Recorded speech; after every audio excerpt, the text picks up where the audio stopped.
welcome to All Steelers Talk, your home for everything Pittsburgh Steelers, presented by allsteelers.com.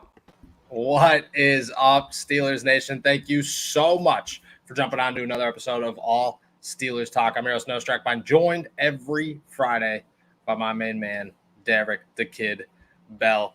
Derrick, it has been an eventful week for the Pittsburgh Steelers. I've honestly been dying for Friday's episode because I want your take on a couple of things. I think you bring the best insight for things like where does Larry Ogunjobi play, what's going to come next, what do the Steelers really need to do here.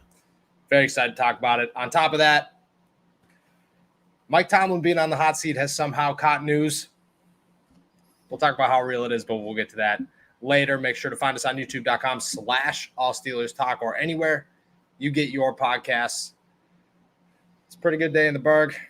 It's a rough day for the country, but hopefully we could bring some lights to everybody watching. So how you feeling, my friend? Feeling all right. Yeah, rough day, but hopefully we can try to at least create a little bit of a distraction for some people. So that's what I'm saying. Get ready to talk some football.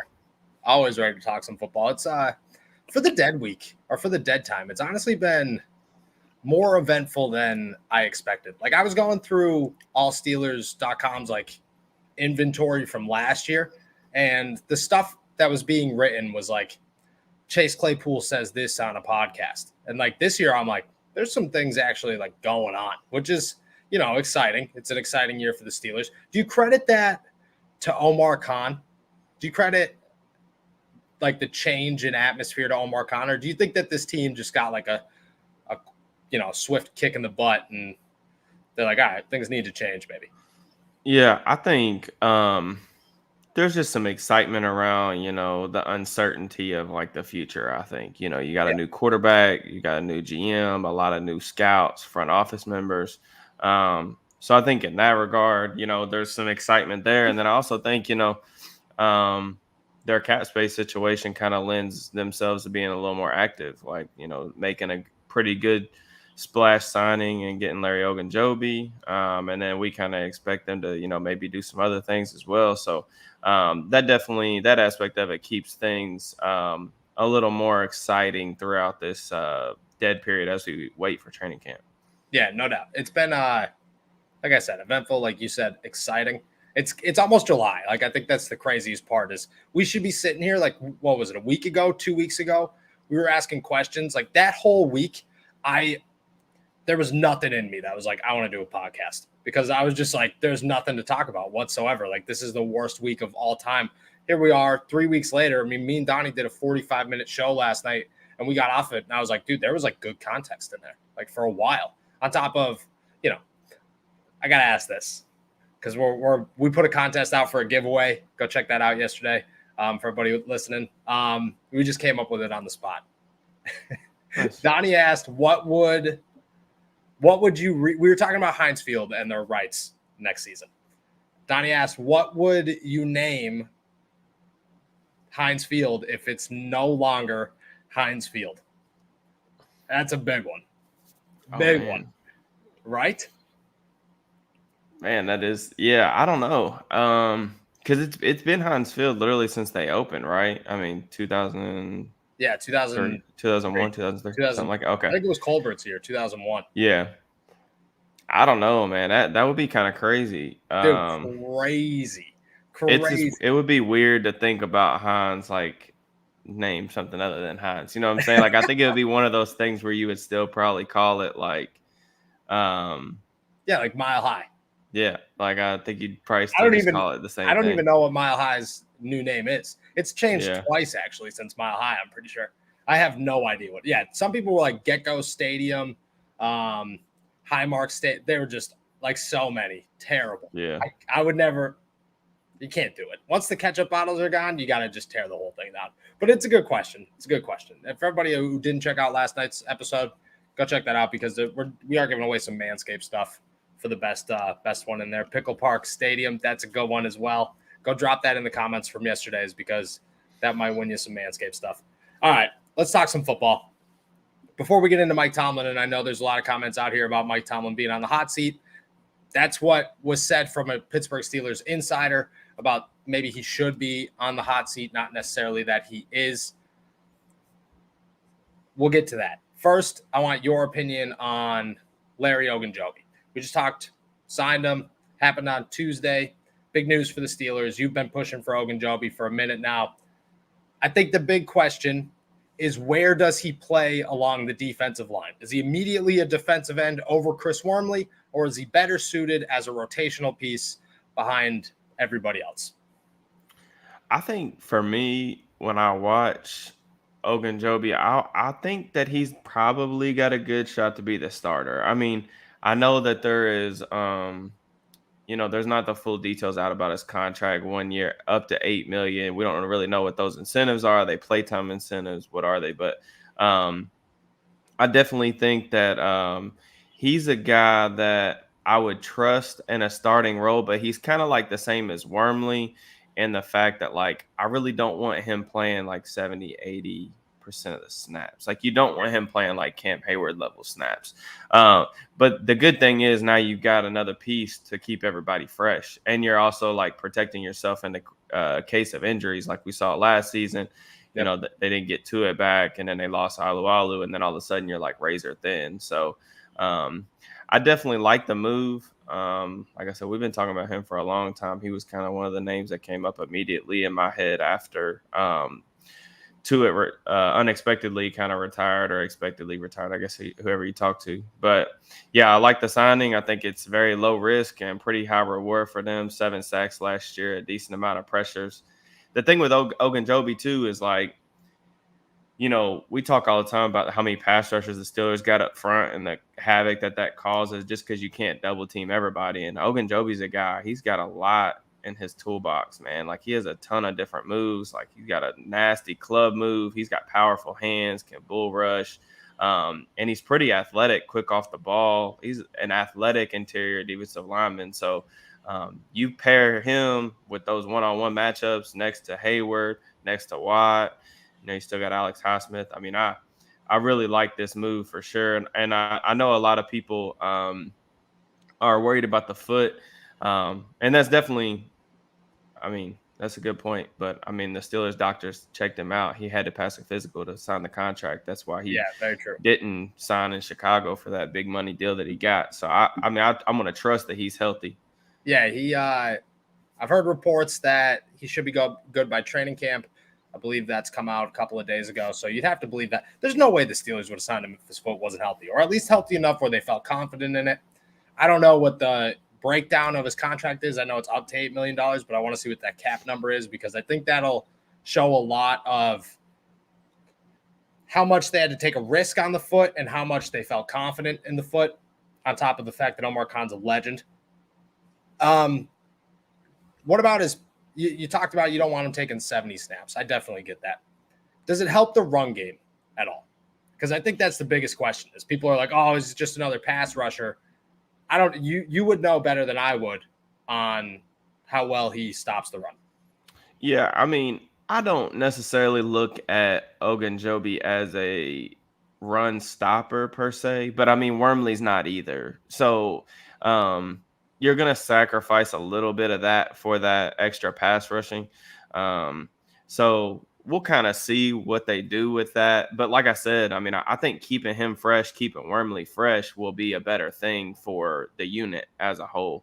And I just think at times last year when the Steelers were getting just blown off the ball, I just think a lot of it was just due to Wormley playing more snaps than he ever has. And, you know, they still do have, like, I think people kind of forget a little bit about Isaiah Loudermilk. Like, Loudermilk pretty much has no pass rushing repertoire, but, like, he was a good run defender last year. He was, like, probably their best, like, one of their best run defenders. So, like, you still have him if teams are, you know, gonna go, like, if you're playing Cleveland, if you're expecting a team to run, you know, the ball 35 times a game, like, it's not like you can't just rotate him in a little bit more on the early downs. But, you know, third down, third and long, second and long, like, having Ogunjobi there is gonna be huge, because I think he's an upgrade over Wormley in terms of, like, a pass rusher too. I know Wormley had 7 sacks, but I just look at Ogunjobi's, like, total body of work, especially what he did last year, and I think it's an upgrade, in my opinion. Oh, it's got to be enough. If you were going to sign for 3 years, $40 million, even if you didn't get that deal done because of a failed physical, like the potential is obviously there. Chris Wormley's playing on a 2-year, like $2 million deal. And he was expected to be just a rotational guy for the next 2 years. Stephon Tuitt happened, obviously. I could see him playing a significant amount of snaps. I like the Loudermilk comment because I think people are sleeping on Loudermilk this year, especially the fact that he bulked up. He's going to make that year 2 jump. That's always significant. Even if it's not, you're going to become a game changer. You usually take a pretty big leap your first year to your second year in the NFL. And if the pressure isn't on him, I mean, the Steelers now have such a deep depth at defensive line that they could do pretty much whatever they want. Like they have at least 2, maybe 3, depending on your faith, in guys like Carlos Davis or Henry Mondu or even DeMarvin Lee Allen in his rookie year, that they could keep guys fresh, which I think changes the whole thing. Cam was playing nose tackle last year. Never wants to play that again. That's it. When Cam's playing nose tackle, you understand that your rush defense is going to be bad. I saw you tweet out a couple of days ago, maybe a couple of days ago, that Devin Bush now has no excuses left. I think I understand what you meant by that. A little context behind that might be good. Yeah, I mean, I just think the defensive line is not going to be a problem like it was last year. I mean, I think people struggled to separate the fact that the defensive line was a problem and Devin also played poorly last year. Like those things run in conjunction, but you can also look at them in separate fashions and understand that neither of those positions were good last year. But I think the defensive line is going to be good enough. Like, I think it's going to be really good if Ogunjobi's healthy, especially against the pass. I still have a couple question marks just against the run. Ogunjobi's when he's fresh, especially, man, he has some pop to his hands. The only thing that I noticed on his tape a little bit last year when I was doing like Bengals prep was that he kind of lacks a little bit of length. So like bigger guards can like kind of control him a little bit at the line of scrimmage. And if you're playing a lot of like sub package football and you're having to slide him inside where he's lining up over guards, he can get pushed around a little bit in there from time to time. But again, I think it's just about, knowing what your personnel is. But as far as Devin, man, like I think they're going to be able to keep him a little bit cleaner this year. But Devin needs a big year. I mean, there's no doubt about it. I think we've talked about it enough in the offseason. Like, I don't have any hope for like Devin. Like the Steelers aren't going to win that trade with the Broncos to trade up and get him into the top 10. But like, even if he's just, this is what I was trying to explain too. Like, even if he's just remotely average, like average inside linebacker play from him and Miles Jack is going to be light years better than what they got last year. So like, that's what I'm saying. Like, if you can get average play from him, I'm cool with that, man. So, but that's going to still take a little bit. That's going to take a jump. We got to see him play faster. Like you watch him on tape last year. I went back and watched a couple end of the season games just to kind of see how some of the younger guys progressed. Dude, you would never believe that dude ran a 4.4. I mean, just reaction time, like the instincts, so that's tentative. Is his instincts so slow. So he gets caught up. You see him time and time again chasing guys from behind in pass coverage because he has zero reaction time. He's terrible with it. You got to go look at what Kansas City did to them too in their 2 matchups. Man, they ran motion like crazy, man, and it was giving him and Schobert fix. Like they could not really key the ball carrier, and it was crazy smart by Andy Reid. But like, man, how much motion they ran, it was like I didn't realize. I had forgotten about that, not having seen that game tape in a while. But sitting there watching all the different things that they were doing, dude, Devin was just lost, man, with his eyes. So, we'll have to see how he looks, man. I hope that he has a good camp and can kind of get off on a good foot. And that really just starts with him being playing like, the athlete at least that he was coming out of Michigan. Yeah, no doubt. And I think the Kansas City take is a good way to transition into what we're about to talk about next, which everybody's calling us clickbait in the comments. This is not us saying this, first of all, and everybody will hear context in 2 seconds. Mike Tomlin on the hot seat. It was brought to a lot of people's attention. I caught it early this morning. I think it was yesterday when it happened, though. Jerry Dulac in his weekly Q&A with the Pittsburgh Post-Gazette was asked, if you were the general manager, would Mike Tomlin be on the hot seat? And his reaction or his words were, yes, like Mike Tomlin would be on the hot seat because of the last 3 playoff games. Obviously, it's been 4 years since the Steelers won a playoff game. The last 3 have been embarrassing. Like, you kind of forget. And I forgot until I went back and looked. And I was like, well, what were the last 3 playoff games? I didn't realize that Jacksonville was only 3 years ago. That feels like a decade ago at this point. 3 years ago, that game was the final score looks much closer than how bad that game was.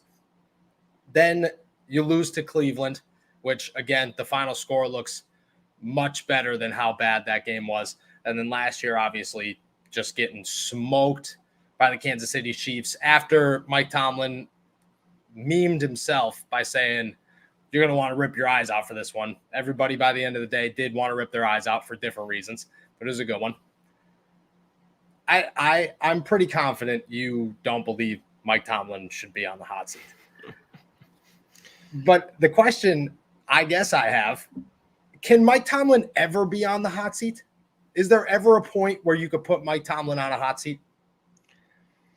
I mean, yes and no. I mean, even the great coaches get fired. I mean, we saw Andy Reid lose a job in Philly, and he bounced back, waits a couple years, gets Patrick Mahomes, wins the Super Bowl. So, like, I mean, every good thing comes to an end, right? But I also think this is not the time to even really be talking about this, to be honest, because the Steelers are in like a quasi rebuild, regardless of what anybody wants to call it. And like, really, for me, I think you got to see how this Kenny Pickett like transition moves. Yes. I mean, I think it's a double-edged sword. Like, I think you do need to hold Tomlin accountable for the lack of playoff success. In particularly, in my opinion, the biggest thing that he needs to be held accountable for is how bad the defenses have been in the playoffs. Really, under him, they've had a lot of bad games, man. Like, the last 3 playoff games, they've actually given up the most points in 3 consecutive games in NFL history. I mean, I know it's a offensive league, but like, this is NFL history, man. Wait, 3 straight. Repeat that stat again, one more time. They've given up the most points in 3 consecutive playoff games in NFL history. Oh my God! And I know, like, they've had some turnovers, they had some slow starts, but like, still, when you're a team like the Steelers, like, that dedicates that many resources, that much money, that much draft picks to that side of the ball, and we know he's the guy on defense. Like, we're not gonna get into that conversation. We know he's the guy on defense. Like, he needs to be accountable for that. Now, with that said, he's not on the hot seat. He's not going to be on the hot seat for at least, like, I mean, I don't even think we're having this conversation for another 2 years. I mean, like, if say they go win 7 games this year, say they win 7 next year, Kenny's not really the answer or whatever. You got quarterback questions. Maybe the year after that, maybe we're talking like, all right, maybe it's time to get a new voice. But until then, man, like, I don't even think we really should. You're saying what if Kenny isn't good though? Like, is that another excuse for Tomlin? Bad coaches bad quarterbacks get coaches fired. So yeah, but not in Pittsburgh. Bad coaches, there hasn't been many bad quarterbacks. But like, Bill Cowher stuck it out with Tommy Maddox, but that's a different era of football, though. I don't know that that's like really comparable to today. Like, we don't really see teams winning year after year with that. I mean, even Cowher had seasons in a row where like they weren't very good. You know what I'm saying? And like, it's just so hard to sustain success in the National Football League without a franchise quarterback. If you don't have that guy, it's tough, man. Like, you can literally go look at the last 20 years, look at the most successful franchises. You'll find Pittsburgh, Ben, Patriots, Brady, Packers, Rodgers. Like, it's all like the Hall of Fame franchise level quarterbacks.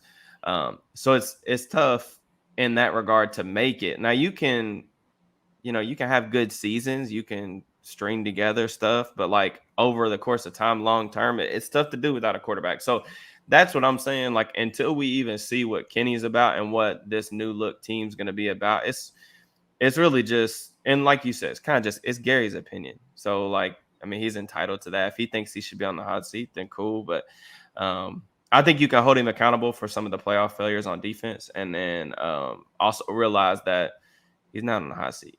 No, yeah, I don't agree. I don't think he'll be on the hot seat either. I don't know if he'll ever be on the hot seat. I don't know how bad the team, because I think it's like really hard. I get the quarterbacks get coaches fired, but like if you have two bad years, is that enough to say the 15 before that you finished with winning records just doesn't? Well, you 2 bad years, man. That's, like Andy Reid, I get that argument. But like he was on that team was a roller coaster ride for a little while. It blossomed into something crazy, but I guess the Steelers are that way as well. Let me ask this, because I don't know if this conversation will go anywhere, but let me ask this. Do you think that at some point Rooney would take defensive play calling away from Tomlin before he fired him if things got bad? Like how bad does the defense have to get? Because we've seen some bad defenses in Pittsburgh. Yeah, I don't know that happens. I don't know that. I mean, and this isn't me saying like Tomlin's any different from any other head coach or just guy at that level anyway. But like when you feel like you're one of the best in the business at what you do, it's hard to take that away from somebody, and then just I don't think that they would be able to do that, I mean. That's what I'm saying. Like, it's hard to see. It's Pittsburgh. Like, you have such an incredibly long leash too. Like, I mean, you could even argue that like Philly, I guess maybe jumped the gun. That's what I mean. A little bit on Reid. Situation is like it's Philly. Like Philly's crazy. Yeah. But like even then, like I mean, they was winning 10, 11 games, and then they go 8-8, they go 4-12, and after the 4-12 season, they let him go. And like obviously he found a job, which like that's another thing that like there's a section of Steelers fans that don't understand how good Mike Tomlin is at what he does to where if he was let go tomorrow by the Steelers, he'd have a job on. There's not a single job open right now. There would be a job open for Mike Tomlin. Like someone's probably getting fired for Mike Tomlin. So yeah, easy. I just, to me, it's really just a bunch of circumstantial stuff. Like we have no idea what is going to happen. And I'm excited to see what's going to happen moving forward. Like Tomlin said, I mean, I'm sure everybody's watched his pivot interview, which is fantastic, by the way, if you haven't already. But we're in uncharted territory with Mike Tomlin right now, and he recognizes that. Everybody needs to recognize that there's no Big Ben anymore. So like Tomlin talked about like how he's enjoyed the luxury of having a Hall of Fame quarterback his entire career, and he's excited about how uncomfortable he's going to be without that. Like I think you got to see how he does without that, and then let's go from there. And that's why I said we need a couple years to kind of see how that works. Yeah, I agree. This comment strikes an interesting turn on this. How bad do the Steelers have to be this year? Does the same logic that you just said about Mike Tomlin this is a new adventure, blah, blah, blah. Does that apply to Matt Canada? Or is this a one and done? It's over. Look, I'm just asking questions. I didn't say anything. I'm just asking questions. I'm gonna be real with y'all. I've had this take literally since they hired this dude, but I don't know how Matt Canada has an offensive coordinator job in the league. I'm just gonna be honest. I mean, you can call me negative, whatever, dude. I've watched a lot of football. I don't think. Oh, Derek froze. I think where he was going with that is that Matt Canada is not a good offensive coordinator whatsoever. The big thing is, how did Matt Canada end up here? Which I'm excited for Derek to jump back on at some point and let us know. Because we hit a point where the Pittsburgh Steelers obviously have dedication to bad coordinators. We've seen that with Randy Fichtner. Oh, he's back. He's here. Whoa. Where did I cut off? Sorry. I don't know. Your face looked too funny, and it was good. But you were right at the beginning, pretty much. Matt Canada shouldn't. I just went on a whole spill. No, I mean, I think if the Steelers are still in the same boat where they're like a bottom 10, bottom 12 offense this year again, I don't see any reason to bring him back. I That mean, was not your whole spiel. You got to that, give that's the gist of the the spiel. I spiel mean, was looking good. yeah, I just when I look, I mean, like I said, I watch enough football to know like what the good coordinators and what the bad coordinators look like. The best coordinators can scheme around their personnel. Like I don't think Canada's that guy, but I just look at like his like passing attack in general and what it's looked like, what it looked like last year. I don't know if this dude has a clue of what we're doing. Like, I mean, there were just so many curious like decisions. You know, everybody can get upset at like the play calling, this and this and that, but like to me, it's about like when I watch like situational football and just the route concepts, like no idea how to get people free. Everything's just kind of independent, relying on talent. So that for me is, you know, that I'm very skeptical that he's gonna make it work. And I also just look at Canada's body of work. He had one good year at Pitt, and the last like 12 years of his career, he's been at like 8 different places and out of the league for a year. Yeah. Like people, I think, you know, that 1 year at Pitt, I mean, I know it was really good, but I don't know how many other people have jobs like he has based on like 1 year of a resume compared to, you know, 10 1 year of bad a years and resume 10 6 advocates. years ago. Yeah, that's what I'm saying. Like, so for me, like, I would definitely agree with that. Like, he's way more on the hot seat than Tomlin is. Like, Yeah. I mean, I don't we've at least seen Tomlin be a top head coach. You know what I'm saying? I don't understand how Canada got here. And I think that was like how I was filling the gap when you froze. It went from Randy Fichtner, which I understood Randy Fichtner. I understood Keith Butler. But at what point, who made the decision that Matt Canada should be next in line for the offense? Because they made that decision when they hired him as the quarterback coach. But like Mike Sullivan doesn't get that same thing. It's not like Mike Sullivan would be the next offensive coordinator of the Pittsburgh Steelers. You knew that, though, with Matt Canada, that's what was going to happen.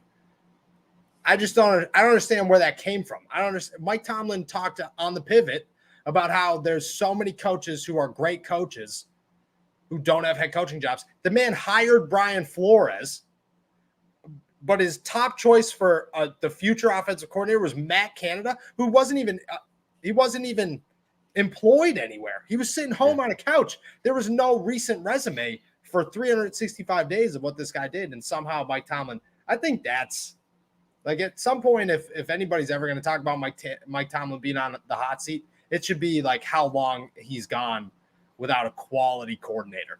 Because Terrell Austin might be the best one he's ever had, and I mean that he's hired, and he's not even doing anything. He's like basically the president. He's just showing face. Yeah. I don't know. No, I mean the like I said, the two critiques really that I got with Tomlin are it's the playoff defense stuff and then the coordinator hires. Like I'm very excited. I'm very excited for you to those. see Canada's motions at training camp, because I want in my opinion, standing there watching during minicamp, all I kept thinking was, this is doing nothing. This is pointless moving around. Like when Kansas City does it, you're like, oh, okay, crazy stuff's happening right now. With the Steelers, I was watching that offense and I was just like, that was 4 motions. We have the same exact lineup going on right now. There's nothing's changed at all. There's just guys on different side of the ball. I want to see your take on that once we get to Latrobe. I'm very excited about that.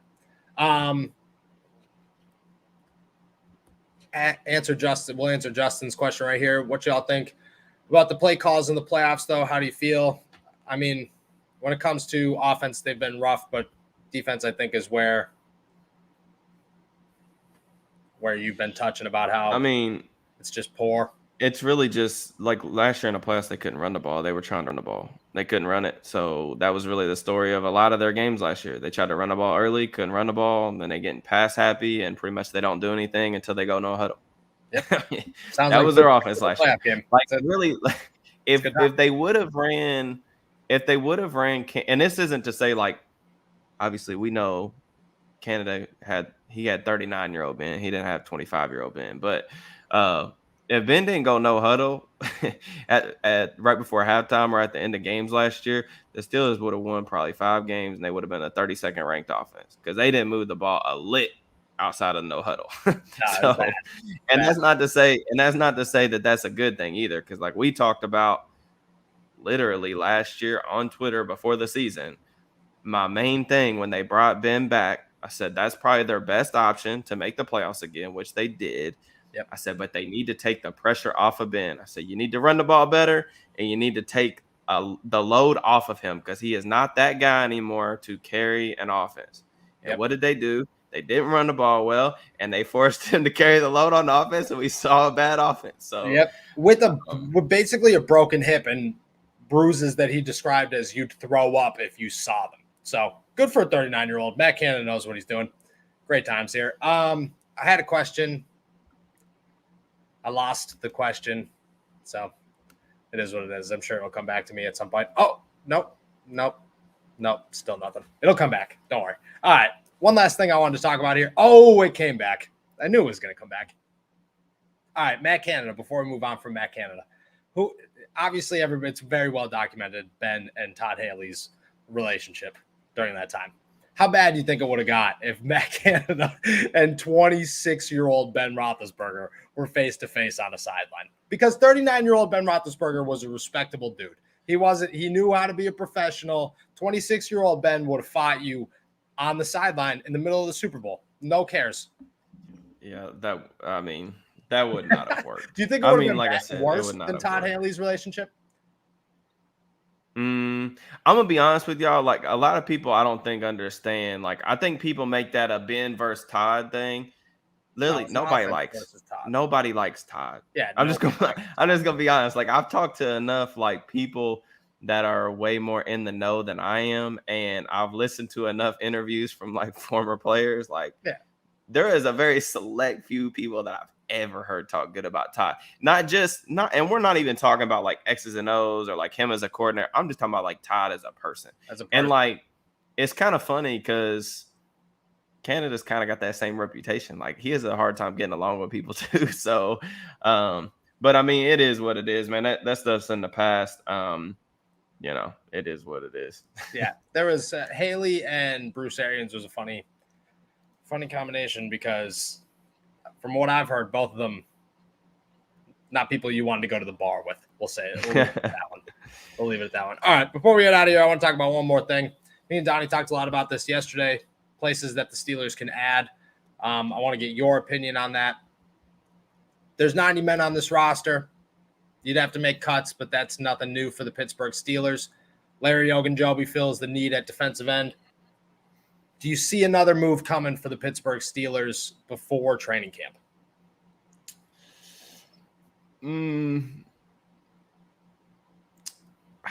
Man, I'll say maybe a backup running back, but I don't know. I think that's what we said as well. I think backup running back would be a good idea, and then you can keep Benny, or you can sign somebody to be the third guy, play special teams, whatever. But they need to reduce Najee's workload. I mean, that's really, like, we've talked about that a gazillion times on here. But you can't just. How do you feel about Latavius Murray? Sure. But literally, don't care who it is. Literally, as long as Najee don't play 86% of snaps, I don't give a crap who it is. They can. I was told, like, honestly, they can do their normal, like, I'm gonna trade a day 3 pick for some depth piece. Do it. I don't care. Do it. I'm so tired of watching these running backs literally playing on like one limb. When we get to December or January, like, it's not worth it. Like, I agree. I was told that Eddie Faulkner's game plan for Najee to reduce his workload this season is to take him off the field for 7 snaps a game. Stupid. My first thought was, well, how are you going to do that? Like, you're going to put Benny Snell out there for 7 wasted snaps a game, like extra snaps? And 2, stupid. Doesn't make any sense. No, it's dumb. Do you still think, we talked about an outside linebacker that's kind of faded into the dust here? Do you think that's out of the question at this point? Do you think I think an outside linebacker, or maybe like a boundary corner for depth. I think a backup running back. I think backup running back probably makes the most sense. Outside linebacker probably next. Maybe a boundary corner after that. Maybe they add a lineman, but they've got a bunch of linemen that are just They got average. a ton of Like linemen. they have just a bunch of linemen, but I don't think they need to add another one. But I mean, there are some guys still out there kind of on the market that I think could theoretically help them. But at the same time, I don't see them going that route, if that makes sense. For example, I think if they signed a guy like JC Treader or JC Treader came up. He came up with the Shrek Wang as a profile picture, so he had to, work around that one. But JC Treader. Yeah, I mean, I think if they signed him, like I think you look at that and say, like, he makes the offensive line better. But like they've already signed Mason Cole, so what are you gonna do? And they gave Mason Cole arguable starter money. So what are you gonna do with him if Treader comes on board? So I'll rank him backup running back, third, fourth edge, boundary corner, maybe offensive lineman. Not bad. But there's no way. I'm saying they might add one more piece. There's no way they'd add 4. 0 chance. Yeah, I'm just saying, like, if they were to add one, those are some spots. I mean, I guess you could maybe like a tight end. Who's the third tight end right now? Like Connor Hayward.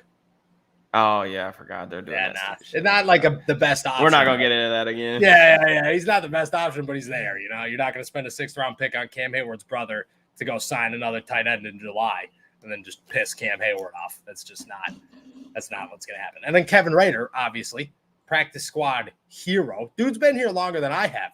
Like one of the first people I introduced myself to in the locker room was Kevin Rader because I heard he was like a hometown dude, and I was like, "Yo, man, where could I get some good food around here?" Introduced, and then he's still here. Practice. I didn't even think. I mean, my understanding of the practice squad is still iffy from time to time, but I don't know how he keeps doing it. All right, before we head out here, one last question from our boy Donnie, watching over there with Inside the Suns. First off, this dude, the night of the NBA draft, wore a Lakers jersey on the podcast. He covers the Phoenix Suns for a living. That is his job. He wore a Lakers jersey on the podcast the night of the NBA draft. Questionable character, questionable decisions. All right, but the question was asked by him. He saw something on Reddit where the Tampa Bay Buccaneers have the pirate ship in their stadium. What would be the Steelers' equivalent to the pirate ship?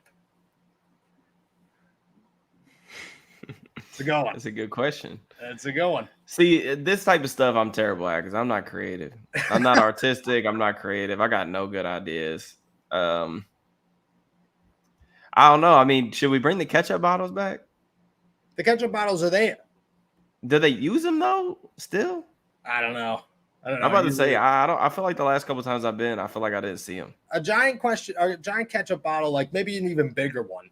Like they got the like giant a huge ketchup, huge ketchup bottle, just like sitting behind one of the end zones, so outside. I don't know. Now that you bring that up, though, the Steelers have they have Mr. Rogers outside the stadium. They have the 2 ketchup bottles. They have Dan Rooney, the statue of Dan Rooney. Like they got a lot. I can think of something else they probably need to put outside that stadium. What? You're gonna say a statue of Ben? I'm just saying.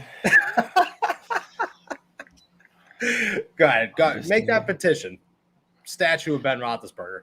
I mean, it ain't even got to be like that, but they should do something.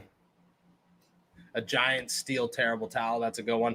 I said That's beam kind of fire. With the beam. People said Steely McBean, a giant Steely McBean. I think that'd be so creepy. Nah, he is creepy looking though. Dude, he's a creepy looking man. I saw him at training camp last time I was there. That was wild. Yeah, he's a creepy looking. I don't think there's good mascots, but like when you try to make a human into a mascot, it's weird.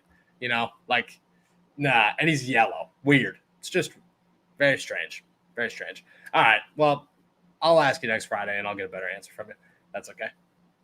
Thank you, everybody, for jumping on to another episode of All Steelers Talk. Find us on youtube.com/All Steelers Talk or anywhere you get your podcast. We'll be back on Tuesday with more Pittsburgh Steelers news and updates. Besides that, enjoy your weekend.